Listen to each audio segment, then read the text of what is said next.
ఎలా చూడాలంటారమ్మా రజనీ చెప్పండి.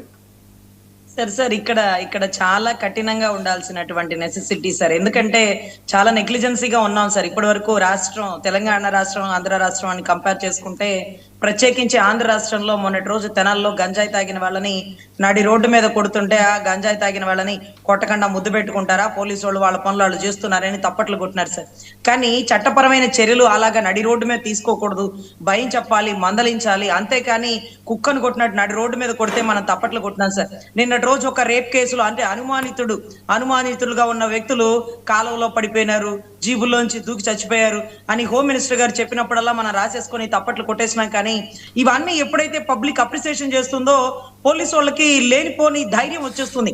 మనం ఏం చేసినా తప్పట్లు కొడతారులే అని ఈ రోజు లాకప్ డెత్ చేసి అతని గురించి ప్రత్యేకంగా సోషల్ మీడియా 22 కేసుల్లో ముద్దాయిలు ఇలాంటి వాళ్ళనా అంటే, సార్ నేను ఎన్ని కేసులు వాదించినానో మీరు ఆన్లైన్ లో వెబ్సైట్ చేస్తే ఓపెన్ చేస్తే వస్తుంది సార్, కన్నా రజనీ గారు ఎన్ని కేసులు చేసినారని.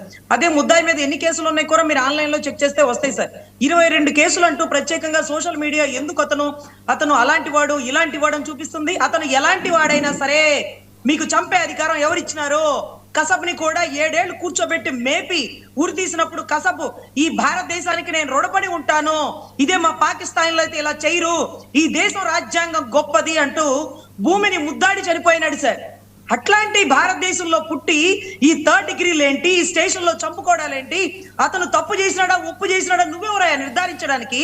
కోర్టులకే ఈ 6 ఏళ్ళు 7 ఏళ్ళు పడుతుంటే ఇతను మంచివాడు కాదు, ఇతను మంచివాడు, అతను ఆ ఫోటోలు వెబ్సైట్ లో పెట్టి పిల్లలు సరదాగా 22 ఏళ్ల పిల్లలు సరదాగా ముచ్చటపడి డబ్బులు పెట్టి తీపించుకున్న ఫోటోలు సార్ అవి. అతను చంపినవాడు చచ్చినవాడు ఇవన్నీ 2 కేసులు పెండింగ్ ఉన్నాయి. అది కూడా వారెంట్ రికాల్ అంటే కోర్టు కానిస్టేబుల్ కి జడ్జి గారు ఇచ్చిన ఆర్డర్ మేరకు కోర్టు కానిస్టేబుల్ మార్కాపురంలో అతన్ని అరెస్ట్ చేసి కోర్టుకు సబ్మిట్ చేయాలి. స్టేషన్కి ఎందుకు తీసుకెళ్లాడు? ఏం చేసినా తప్పట్లు కొడుతున్నారా? ఇది చెప్పండి విజయ్ బాబు గారు. మీరు అతన్ని కాపు సామాజిక వర్గం అనడం తప్ప? మీరు ఇందాక చెప్పారు అదేంటి దళిత బిడ్డని చంపేసినారు, అదేంటది దళిత సుబ్రహ్మణ్యం అదే నా పేరు పక్కన ఇంటి పేరా పెట్టుకున్నారుగా.